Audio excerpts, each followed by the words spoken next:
Olá, gente boa, muito boa noite. Estamos iniciando pela PUC TV Goiás mais uma edição do programa Papo Dinâmico. E hoje nós vamos debater aqui sobre a educação brasileira, o novo momento da educação brasileira em decorrência da pandemia. O programa Papo Dinâmico está começando.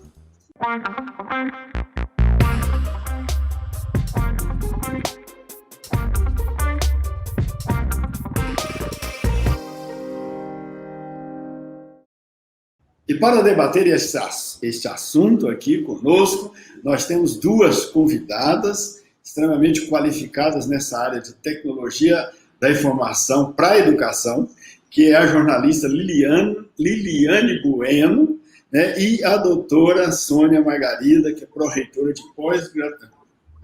de graduação da PUC Goiás. Boa noite, Liliana, seja bem-vinda aqui ao programa Papo Dinâmico. Boa noite, professor Daniel, professora Sônia e todos que nos acompanham. Professora Sônia, grande honra tê-la aqui conosco. Boa noite, seja bem-vinda. Boa noite a vocês, a quem está nos acompanhando, né, nesse papo dinâmico. Grata aí pelo convite, pela oportunidade.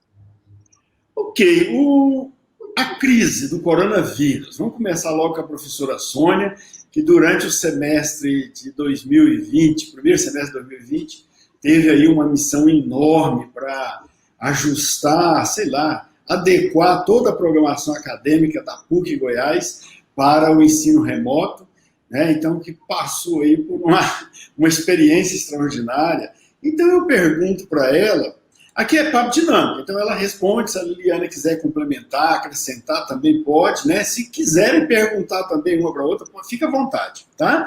Pode perguntar à vontade. Então, o ensino brasileiro está sendo afetado por conta dessa crise, professora Sônia? Eu penso que sim, né? Não tem como dizermos que não. Agora, esse afetar, ele pode ser um afetar positivo e pode ser um afetar negativo, ou ambos, né?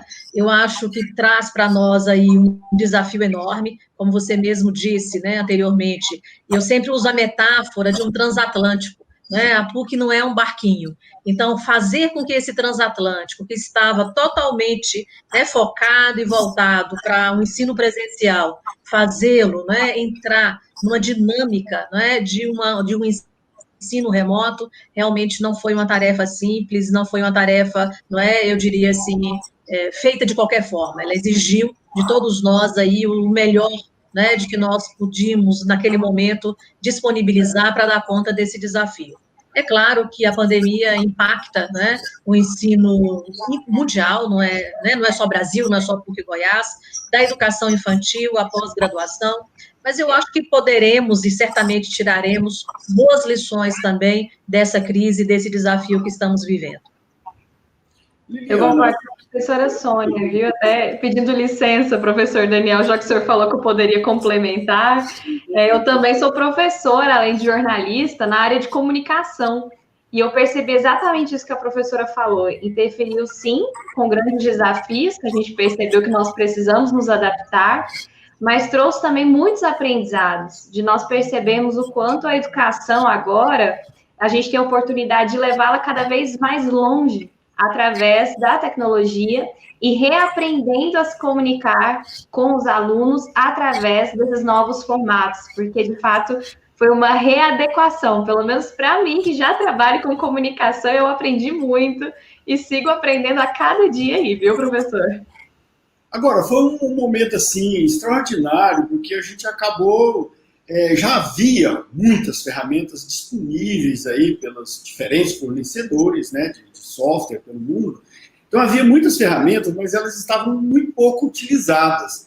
E, de repente, essa pandemia acabou permitindo ou exigindo, né, que as pessoas fossem atrás dessas ferramentas. Então, de certo modo, esse tanto de ferramenta foi, assim, uma mão na roda, né, que ajudou a contornar esse terrível problema que é a pandemia, e que sem essas ferramentas, muito provavelmente, a gente teria um problema muito sério, né? Eu acho que, sobretudo, assim, né, professor Daniel, existe sempre um gap, um distanciamento entre a realidade social e a instituição escolar, né? Nós sabemos de várias profissões que hoje fazem uso cotidiano dessas ferramentas tecnológicas, mas que nós, na formação dos nossos alunos, não a utilizávamos, né? Então, eu penso que o que aconteceu muito fortemente agora foi um pouco essa aproximação, né, entre o mundo social, o mundo do trabalho e o mundo da formação. Né? Então, nós sabemos a utilização, por exemplo, no campo da saúde, de teleconsulta, né, telemedicina, uma série de outras estratégias que já são amplamente utilizadas e que nós não utilizávamos, né, e que a partir desse momento, a partir da pandemia, certamente isso passa a se constituir como um elemento, né, do processo de ensino-aprendizagem da universidade. Liliana, essas ferramentas todas que a gente usou aí vários meetings do Google, da Microsoft, de outros grandes fornecedores, e da Microsoft foi o Teams, o Zoom e tantos outros, todas essas ferramentas foram utilizadas, mas como é que você avalia todas essas ferramentas? Elas são, digamos assim, as mais digamos, mais adequadas para esse momento de teleconferência, de ensino remoto, ou existem outras ferramentas que poderiam ser utilizadas, seriam tão boas quanto essas, ou melhores, e não foram utilizadas? Como é que você avalia todas essas ferramentas disponíveis? Professor Daniel, inclusive, pegando um gancho no que a professora Sônia falou sobre as ferramentas, era exatamente isso, elas já estavam aí ao nosso dispor, mas a gente não as utilizava até então. E com tudo isso que aconteceu, nós tivemos a oportunidade de explorar mais delas. Então, a gente sabia que, por exemplo, existia um Google Meet, que permite, inclusive, o uso gratuito.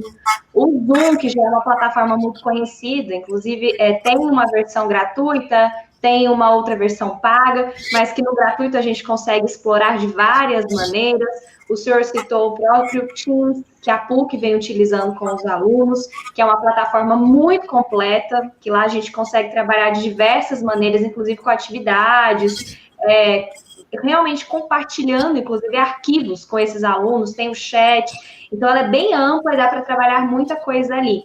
Eu acredito, professor Daniel, que realmente a gente já tem como utilizar bastante essas ferramentas mais populares, que se popularizaram principalmente durante a pandemia. Mas é claro, também aprendemos sobre várias outras. Eu, por exemplo, precisei pesquisar, literalmente, conheci várias outras plataformas. Tem uma chamada GoBrunch também, que ela é uma versão que você se vê numa sala de aula, tem as cadeirinhas, você escolhe o formato da sala, e à medida que as pessoas entram para aquela aula, a fotinha delas aparece nas mesas. Então, você tem a sensação de ver a sala de aula ali diante de você. Então, são várias ferramentas que vão possibilitando para o professor uma interação diferente com os alunos. Porque eu acredito que o desafio maior não é nem tanto a ferramenta que nós vamos utilizar, em qual plataforma nós vamos ministrar essa aula, mas a maneira como nós faremos isso. E aí é descobrir. Tem algumas ferramentas de videoconferência que trazem a opção de um quadro branco. Então, eu estou ali com vocês numa videoconferência, eu posso parar aquela aula por um momento, abrir um quadro branco, escrever, trazer ali insights que eu tenho na hora. Então, assim como numa sala de aula presencial, explorar essas experiências para que não fique apenas o aluno assistindo a uma aula, mas, de fato, essa aprendizagem aconteça onde todos participam, onde todos contribuem, a gente cocria, literalmente. Então, Liliane, eu acho que, interrompendo o professor Daniel um tiquinho, mas só para não perder o raciocínio, eu acho que foi exatamente esse o movimento que aconteceu conosco. Né? No primeiro momento, eu sempre brinco que nós saímos do século XIX para o século XXI. Né? Então, foi um salto, né, enorme, obviamente, por conta da pouca familiaridade que o conjunto, né, dos professores tinham com relação aí a essas estratégias, né, de aprendizagem que estão disponíveis no ambiente virtual. Então, eu acho que esse é um marco. Um outro, né, muito importante, é justamente que, assim, quer dizer, agora nós já sabemos operar, ok, mas como fazer, né, com que essa aula ela tenha, de fato, um significado e faça sentido para o estudante?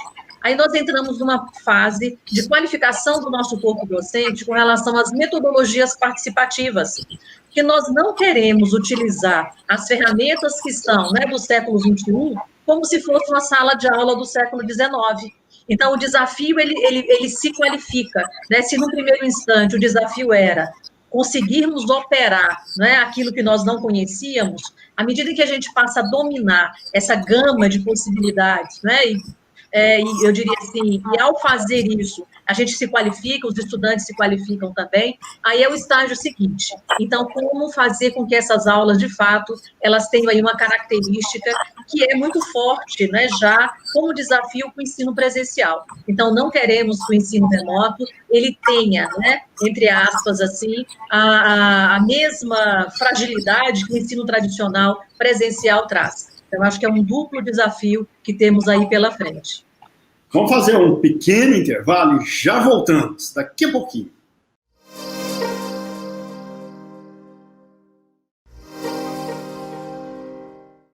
De volta com o programa Papo Dinâmico na PUC TV Goiás. Você também pode nos acompanhar nas redes sociais. Estamos no YouTube, no canal do programa Papo Dinâmico, no canal também da PUC TV Goiás, e nas redes sociais, Facebook, Instagram, Twitter, sempre no perfil do programa Papo Dinâmico, ok? Não deixe de acompanhar a gente, não. Vai lá, dá um likezinho lá e também faça sugestões de tema para a gente debater aqui, ou mesmo você, de repente, vir aqui debater com a gente um tema que possa ser de interesse aí da nosso público, nossa população. Bom, hoje debatendo aqui sobre o novo momento da educação brasileira com a doutora Sônia Margarida, que é psicóloga, e também com a Liliane Bueno, que é jornalista, professora, ambas são professoras, e que vivenciaram aí nesse primeiro semestre uma nova realidade da educação, que é o ensino remoto, né? E não só como professores, mas também como gestoras, também tiveram, a Liliana mais como jornalista também, né?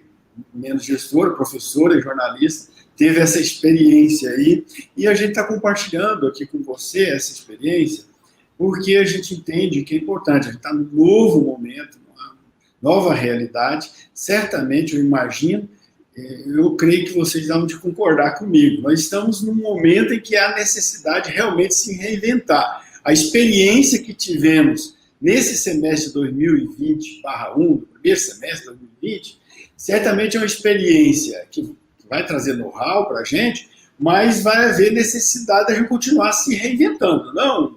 Aí, Liliana primeiro, depois a professora Sônia. Com certeza. Tudo isso que aconteceu com a gente, professor, ele apenas acelerou um processo que já aconteceria, mas a gente realmente vivenciou isso antes do previsto, digamos assim. Então, eu acredito que sim, foram mudanças que vieram para ficar, principalmente igual que nós hoje estamos fazendo um programa, participando de forma online. Olha que interessante, a gente consegue aqui estar perto mesmo estando longe. Então, as plataformas online, elas nos possibilitam justamente isso. E o quanto isso otimiza processos? Então, hoje, por exemplo, eu trabalho aí com mentorias. Eu consigo otimizar muito mais. Eu atendo um cliente atrás do outro, por exemplo, aqui, sentada nesse lugar de onde eu falo com vocês. Na TV, nós conseguimos fazer várias entrevistas em seguida, também dessa maneira, no mesmo computador. Eu me despeço do entrevistado e começo uma entrevista com outro, sem que eu precise me deslocar, trânsito, assim como toda a equipe da PUC TV. Isso otimiza tempo. Então, de fato, foram mudanças que vieram para ficar e que, sim, o nosso desafio agora é aprender a lidar com elas, para que a gente consiga entregar com a mesma qualidade, tanto a educação como os nossos serviços, por exemplo, no jornalismo, com a mesma qualidade que a gente fazia antes no presencial, mas utilizando dessas ferramentas que estão aí ao nosso dispor e que, principalmente, agora trazem segurança para a gente, já que ainda vivemos esse período preocupante de pandemia. Eu acho que, num primeiro momento, eu acho que nós tivemos um grande susto, né? Foi um susto enorme, assim, serei capaz, né? Vou dar conta, né? Eu acho que passado, especialmente ali no mês de março, aquela fase intensa de dúvidas, de indagações, de interrogações, à medida em que a gente foi construindo um cotidiano também, marcado, né, pela educação remota, né, por toda essa tecnologia que a gente tem utilizado, nós fomos também ficando mais confiantes, Então, o que eu tenho dito muito, que nós estamos iniciando esse segundo semestre de 2020 aqui na PUC Goiás, é de um outro lugar, de um outro patamar. Nós não estamos mais como calouros, né, ou calouras, em relação aí a todas as estratégias de educação à distância, de educação remota. Nós já fizemos um percurso, né, intenso, profundo, exigente. Então, a partir agora de agosto, né, retomando as atividades acadêmicas, tanto os professores quanto os estudantes, eles partirão de um outro lugar, de um outro patamar. E certamente é um patamar, né, que exigirá um pouco mais no sentido da nossa qualificação também intelectual. Né? Nós somos uma universidade, a universidade é o lugar do pensar crítico. Então, eu acho que tudo isso que foi vivenciado nos dá, né, uma condição importantíssima. Né? Enquanto outras instituições não fizeram ainda esse exercício da educação remota no ensino superior, ou que farão posteriormente, nós já temos uma bagagem, nós já temos uma experiência, e certamente expertise, né, e uma condição muito humana do trabalho que iniciaremos com os nossos estudantes. A experiência que teve na PUC, professora Sônia, a universidade já tinha uma experiência em educação à distância, já trabalhava com a plataforma.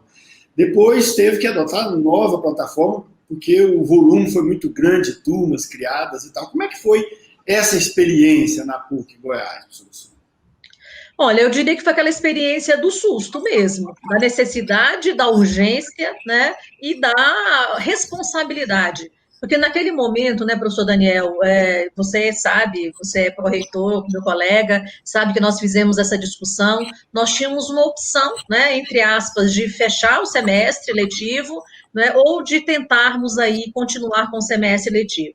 E naquele momento pesou muito para a decisão de continuidade, não só em função do respeito aos estudantes, né, em função a um percurso formativo que estava em curso, como também no entendimento de que em momentos de pandemia, em momentos de crises, né, muito grandes, nós como adultos, nós precisamos dar um suporte psicossocial também aos jovens, não é, que nós trabalhamos, aos adultos, etc. Então, eu diria assim, um grande exercício que fizemos para, num tempo tão curto, darmos conta de implantar e criar, né, as aulas remotamente, etc., elas vieram também como resposta dessa instituição que tem como slogan conhecimento a serviço da vida.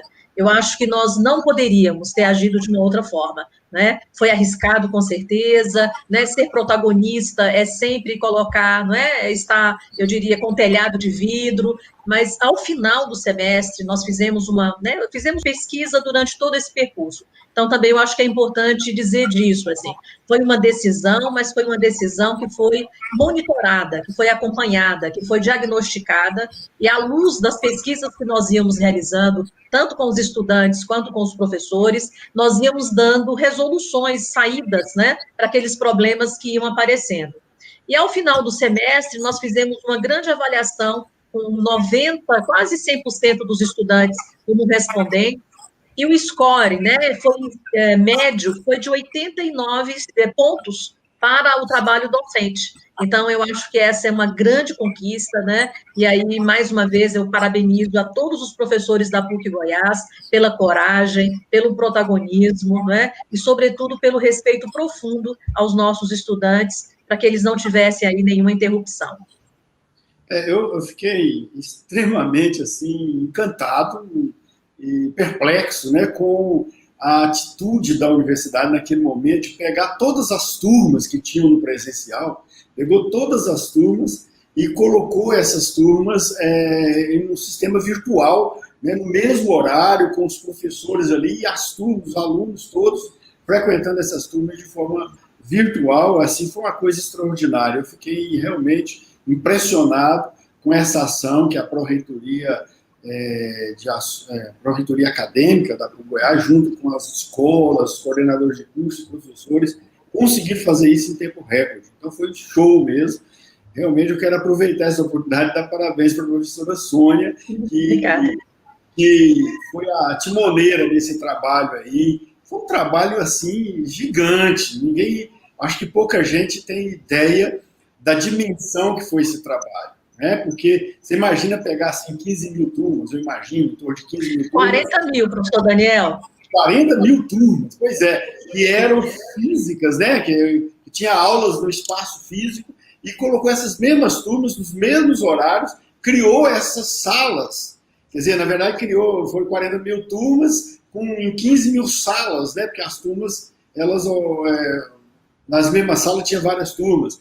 E colocar isso no ar, assim, online, né? Com o uso, obviamente, das ferramentas que estavam disponíveis, mas que tiveram que ser redimensionada, adquirida, inclusive com um perfil, sei lá, com uma configuração diferente, para poder embarcar todas essas turmas.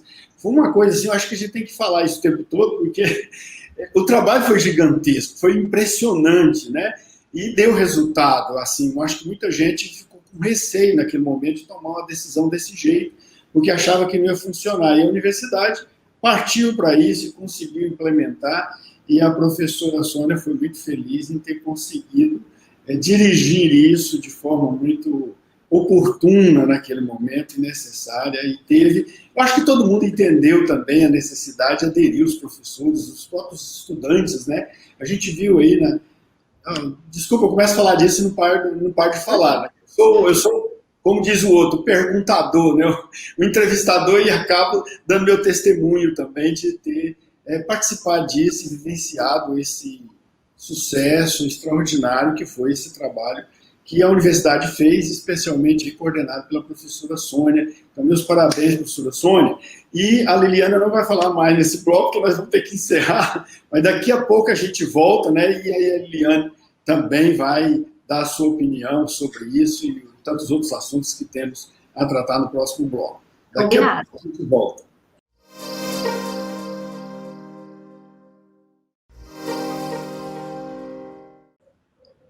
De volta com o programa Papo Dinâmico na PUC TV Goiás, toda segunda-feira, 21 horas. Estamos aqui ao vivo no canal 22 da NET, né? No canal 695 da NET, lá é melhor que sai em HD.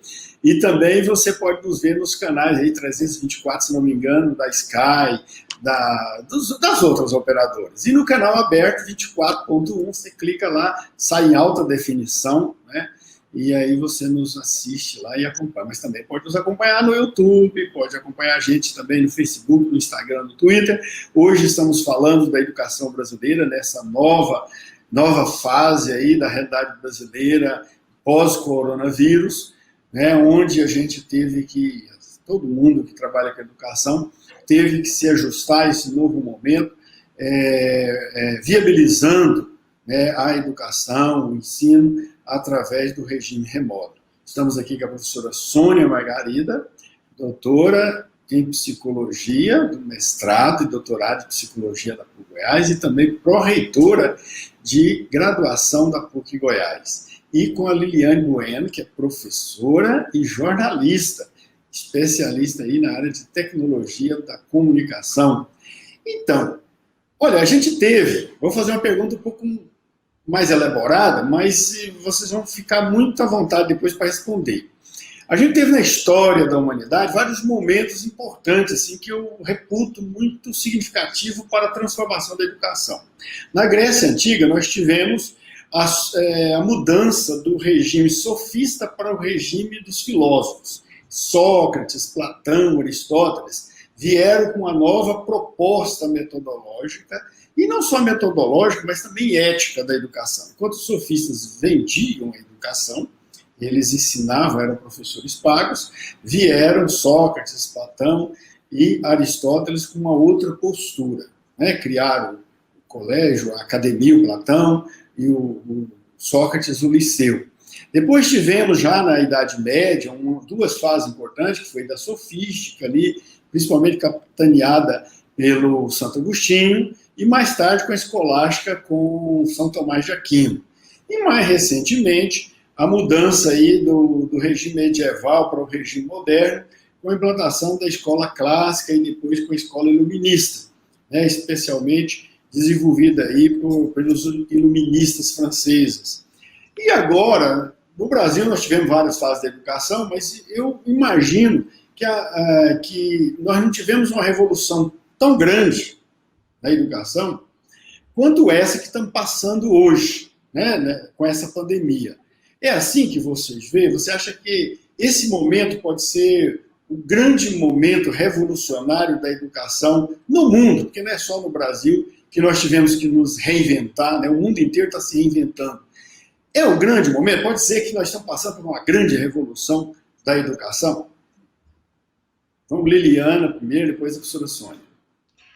Eu acredito que sim, no sentido da gente estar aprendendo sobre novas formas de aprender e ensinar. As metodologias participativas, elas já vinham sendo utilizadas há algum tempo no ambiente presencial de aula, mas agora, mais do que nunca, nesse ambiente virtual, elas se tornaram não só uma opção, mas se tornaram necessárias. E eu entendo, pelo menos no que eu ensino, no que eu aplico, no que eu vivencio, que a ensinagem, ela de fato é necessária para que não é só eu aqui na postura de pessoa, detentora do conhecimento, professora, não é mais esse formato. É, de fato, a sala de aula invertida. Então, todos participamos, todos construímos juntos. E no modelo online, a gente está aprendendo muito mais sobre isso. Porque, por exemplo, em algumas plataformas, eu cheguei a ministrar aulas há um mês para uma turma com 80 alunos. Eu não conseguia vê-los o tempo inteiro. São muitas carinhas. Elas iam mudando a página, eu não conseguia acompanhar todas as câmeras. Alguns ficam com câmera fechada. Então, a gente não consegue ter daquele olho no olho que nós tínhamos na sala de aula presencial. E, Liliane, então, como fazer para saber se essas pessoas estão ali com você? De fato, chamá-las para participação. Abrir mais momentos de diálogo durante a aula. Claro que depende do conteúdo, né? Quando ele permite isso. Mas, no meu caso, por exemplo, é possível. Então, eu abro mais espaço para o diálogo. Utilizo de ferramentas, como, por exemplo, o Kahoot, que eu faço quizzes durante a aula. Então, em certos momentos, a gente para e eu lanço perguntas e eles estão aqui me acompanhando pelo computador, entram o QR Code na tela, cada um com o seu celular vem, mira no QR Code e consegue participar pelo quiz. Todo mundo, simultâneo, a gente faz um teste, participa e o resultado aparece na tela para esses estudantes. Então, a gente consegue, inclusive, gamificar essa aula, tornar essa aula mais interessante. Ou então a gente pergunta, pessoal, quando a gente fala de desafios da educação, qual a primeira palavra que vem à sua cabeça? Mesma maneira, só que usando outra ferramenta. Mira no QR Code, a pessoa digita aqui, e aí, de repente, se forma uma nuvem de palavras na tela de todos eles, e tudo aqui, eu comandando esse processo, né, recebendo as informações e deixando aparecer para eles no site. E aí eles veem tudo isso e a gente consegue perceber, caramba, não sou só eu que penso dessa maneira. Mais pessoas citaram o mesmo desafio, essa palavra apareceu maior em meio à nuvem de ideias. E por que eu entendo que é sim uma nova forma de ensinar e aprender? Porque eu tive que aprender a lidar com isso. Até então, eu preparava o meu conteúdo para entrar em sala de aula. Agora, não. Eu preciso entender da ferramenta, eu preciso entender de como me posicionar em frente à câmera, eu preciso entender que eu preciso de uma iluminação. São muitas informações. Então, eu acho que sim, mudou muita coisa. E mais do que nunca, acho que a professora Sônia vai falar disso melhor do que eu. Acho que mais do que nunca o desejo e a paixão por ensinar, isso sim precisa ser maior para nos motivar a continuar, porque é um desafio, dá medo, às vezes a gente fica preocupado, mas a vontade de fazer acontecer, ela é realmente maior. Bem, Liliane, eu penso assim, tem dois aspectos muito importantes dessa crise que nós estamos vivendo e do impacto dela na educação. O primeiro, para mim, é isso, é a gente poder, no ambiente educacional, nos apropriarmos, né, de um conhecimento que já estava posto pela sociedade e que não estava sendo aproveitado de forma educativa. Né? Então, eu penso que o caminho para isso, de fato, vai ser um ensino híbrido, né, cada vez mais, quer dizer, uma mescla, né, do presencial com as tecnologias da informação, porque, de fato, você, eu diria assim, acessa canais de inteligência, canais de aprendizagem, de forma muito mais ampla, né? São linguagens diferentes que elas não vieram para serem assim, não é ou, é e, né? É presencial, Então, eu acho que são todas, né? Antes a gente tinha o PowerPoint como único elemento de aprendizagem ou de forma de mediação da relação com os estudantes, hoje, né, o ambiente informatizado, digitalizado, nos dá inúmeras, N, mil, milhões de possibilidades. Então, eu acho que esse é um caminho irreversível. E uma outra questão também, viu, professor Daniel, que eu acho que essa crise, né, e essa pandemia nos trouxe, foi a reafirmação do papel da ciência na humanidade. Né? Eu acho que nós vínhamos de algum momento em que o questionamento, né, sobre a questão, né, a história do WhatsApp, que fala que é a tia do WhatsApp, né, que tem o poder da fala hoje, que tem o poder, não é, da informação correta e entre aspas.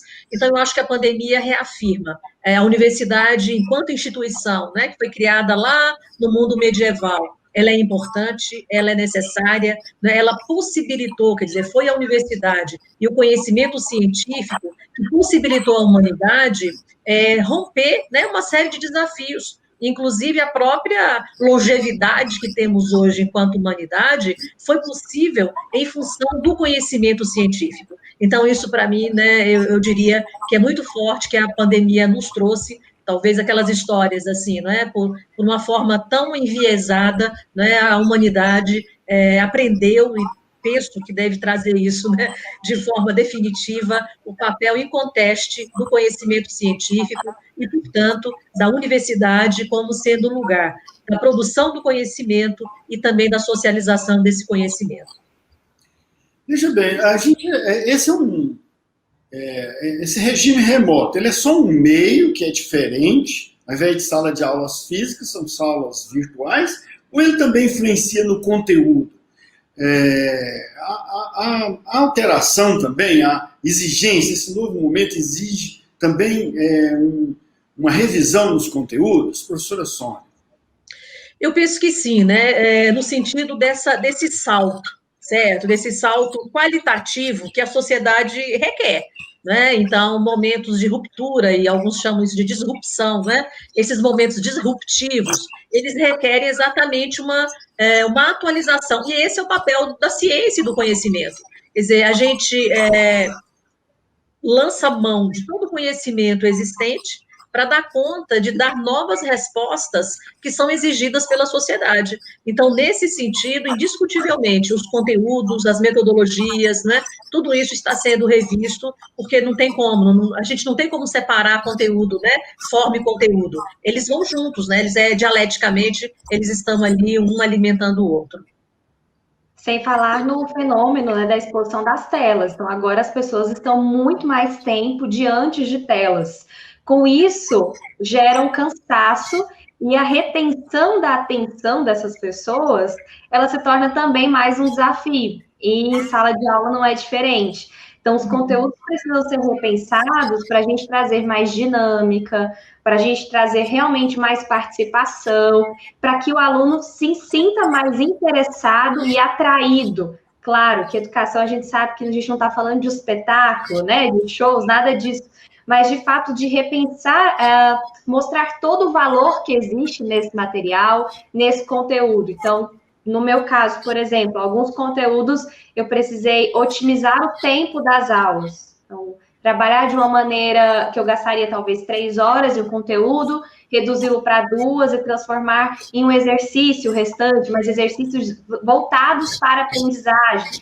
Então, é realmente repensar esses formatos para que, diante de uma tela, sem o contato presencial, sem o calor humano, a gente ainda assim consiga permanecer juntos, atraídos e aprendendo, né, que é o mais importante.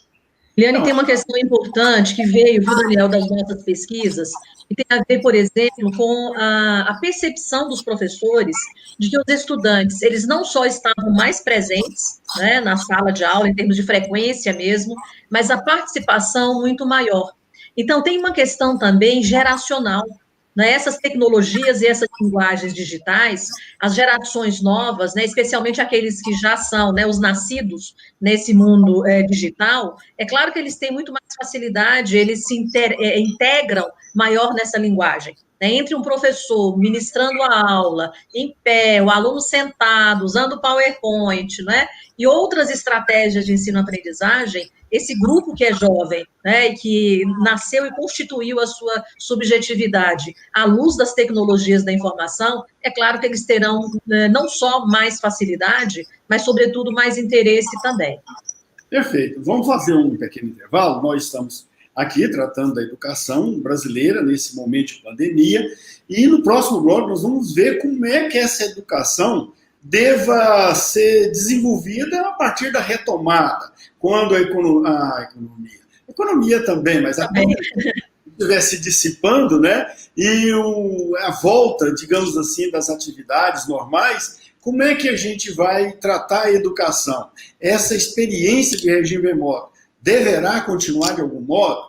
Daqui a pouco a gente volta, vamos ver quais são as respostas das nossas convidadas. Daqui a pouquinho.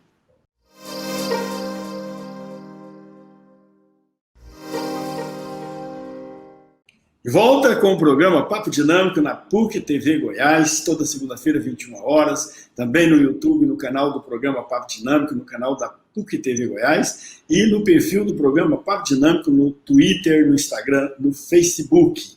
E hoje nós estamos falando da educação brasileira, do regime remoto, né, para o ensino educacional, escolar brasileiro.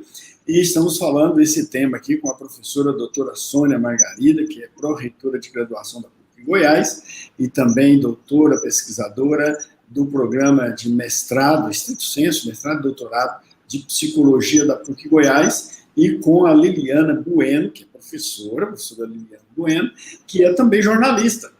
E estamos debatendo aqui justamente esse momento em que as instituições de ensino no Brasil tiveram que se reinventar para implantar um regime remoto, para garantir, enfim, o ano letivo para os estudantes, e isso foi implantado em decorrência da pandemia, e estamos avaliando como é que foi isso, e agora, nesse bloco, vamos ver como é que isso vai ficar daqui para frente.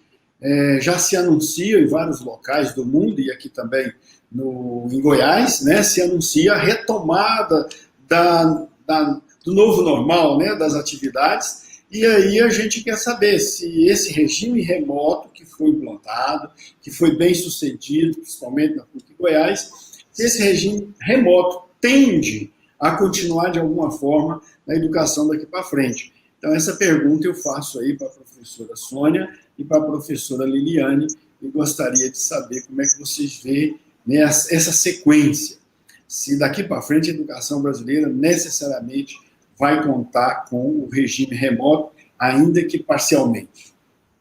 Bem, eu acho que são duas situações. A primeira, né, nós tivemos, inclusive na PUC, o Conselho Universitário, no final de junho, que avaliou, né, e validou um anexo, um apêndice, na verdade, nos projetos pedagógicos de curso, em que essas modalidades, né, aí eu estou falando essas, porque cada curso, cada disciplina tem aí a sua interface, né, e a possibilidade da utilização dessas estratégias. Então, institucionalmente, hoje, na PUC Goiás, nós já temos essas possibilidades postas para o nosso trabalho dos cursos, vamos dizer assim. Então, a gente se resguarda e abre, né, essa possibilidade, como eu disse para vocês, não é ou, é e, né, essas possibilidades metodológicas. Uma outra questão, que aí eu acho que é uma questão que vai depender, óbvio, né, do Ministério da Educação, do Conselho Nacional de Educação. Nós temos hoje, pela legislação, cursos, né, de educação à distância e cursos presenciais. Eu penso que essas fronteiras, elas estão cada vez mais tênues, né? E a nossa expectativa como ensino superior brasileiro é que venha uma legislação que flexibilize, que possibilite esse trânsito maior, né? Que não sejam duas dimensões estanques. Até porque a experiência que nós tivemos hoje do ensino remoto oportuniza exatamente aquilo que pode ser realizado presencialmente ou unicamente de forma presencial, obviamente deve permanecer. Mas existem outras estratégias, inclusive somando-se ao processo de aprendizagem. Por exemplo, né, um estudante da área da saúde. É importante que ele faça também, dentro do estágio dele, uma experiência de um atendimento por teleconsulta. Por quê? Porque, ao formar, ele utilizará essa estratégia. Então, a universidade, como um lugar da formação profissional, nós temos que trazer, né, para a nossa experiência formativa aquilo que está acontecendo no mundo do trabalho e na sociedade. E sim, Liliana. Eu falo que eu também acredito que a questão do ensino remoto venha para somar ao ensino presencial. Nós, como, pelo menos eu sou goiana, não sei vocês, os goianos gostam de estar pertinho do calor humano, né? Então a gente gosta de estar junto, realmente o momento presencial é muito importante, o ensino também acontece de uma forma muito importante nesses ambientes. Mas sim, eu acredito que o modelo remoto venha para ficar, no sentido de ampliar essas possibilidades. E ele vem também como mais uma forma de nós nos desenvolvermos, tanto quem ensina como quem aprende. Afinal, lá fora, depois da formação, o mercado está assim. Muitas empresas já utilizavam dessas plataformas de videoconferências, continuam a utilizar, algumas empresas, inclusive, se manterão no modelo home office daqui para frente, porque, de fato, a tecnologia está aí. Então, se a gente se desafia a aprender agora, enquanto eternos aprendedores, né, eternos estudantes e também enquanto alunos, isso com certeza vai servir para a gente depois da conclusão desses ciclos, nos próximos ciclos que virão. Então, esse modelo remoto veio também para nos ensinar que a gente pode muito mais e para nos fazermos também seres humanos melhores diante dessas novas ferramentas que estão à nossa disposição. Na verdade, muitas atividades já ocorrem de forma online, né? O pessoal do direito mesmo, muitas das petições, recursos e tudo, né, já ocorre de forma online. Os bancos mesmo, muitas das operações são feitas de forma online. Muita gente trabalha em bancas de investimentos, trabalha tudo de forma virtual. Hoje já se paga quase tudo e em muitos municípios já se faz também, inclusive, solicitação de aprovação de projeto de construção de forma online. Então, na verdade, o mercado já estava bastante online. A escola que ainda se mantinha de uma presencialidade assim, ostensiva, né, muito grande, quando, na verdade, a prática já estava bastante virtualizada. Então, a previsão é de que nós teremos uma sequência aí, quer dizer, a pandemia deve trazer, até porque a gente não sabe quando termina a pandemia, né? Na verdade, acredita-se que com as vacinas a pandemia vai acabar, mas ainda está muito incerto, a gente não sabe quando é que a vacina entra em ação. Agora, como fazer para garantir que o estudante... Porque no regime presencial também há muita ilusão. Muita gente dormia na sala de aula presencial. Muitas vezes uma turma de 40 alunos tinha 25 assistindo aula, os outros estavam no pátio, né, passeando. Então, no presencial tem muito rolezinho também. Não quer dizer que numa aula presencial todos os alunos de uma turma estavam lá dentro da sala assistindo aula. E muitos que estavam, muitas vezes não estavam acompanhando a aula, ou estavam olhando outras coisas, às vezes até consultando o celular. Então, no regime, parece que no regime virtual, a sensação que eu tenho é que essas dispersões são muito mais visíveis, são mais perceptíveis pelo professor do que no regime presencial, não? Eu acho que é, sobretudo, muito importante nisso, Daniel, a questão do aluno como um sujeito da aprendizagem. Eu penso que esse exemplo que você deu, né, da presencialidade, que, na verdade, ela por si só, ela não assegura o comprometimento do estudante e aprendizado desse estudante, é claro que isso se dá tanto no ambiente virtual quanto no ambiente presencial. Agora, no ambiente virtual, no ambiente digital, como a própria Liliane, né, comentou anteriormente, nós temos também várias estratégias lúdicas, gamificadas, né, que também fazem aí, eu diria, traz, né, esse aluno para dentro da aula, vamos dizer assim. Então, eu penso que esse lugar de protagonismo do estudante no processo de aprendizagem, ele é muito importante. No ambiente virtual, isso é muito possível de ser feito. Então, no exemplo que ela deu, né, você tem ali uma plataforma que você põe determinadas questões, e essa é a ideia da sala invertida. Então, a sala de aula, ela não é para exposição, é para resolução de problemas. Então, a ideia de que o aluno tenha ouvido ou tenha lido aquele material, e na hora daquela aula, o que ele vai fazer? Ele vai, né, ter as problematizações, e a partir da problematização, ele vai poder se posicionar, né, em termos de conteúdo, de aprendizagem, etc. Eu acho que esse é o grande desafio, né, de como tornarmos, de fato, as nossas aulas de forma aí, participativas. Considerando a educação como um todo, inclusive a pública e a privada, como está a preparação do professor para o uso desses recursos de engajamento? Isso está bem popularizado ou ainda existem ilhas, digamos assim, instituições mais bem qualificadas, que qualificou melhor seus professores e outras não? Eu imagino que para a rede pública deve ser bem mais raro, né, ter pessoal qualificado para o uso desses recursos de engajamento. Eu estou certo ou estou errado em relação a essa interpretação? Eu acho que é um aprender fazendo para todo mundo, viu, professor Daniel? E realmente, cada um tem as suas condições, digamos assim. A própria PUC se posicionou imediatamente, falou, vem cá todo mundo, vamos reunir os nossos professores, vamos qualificá-los.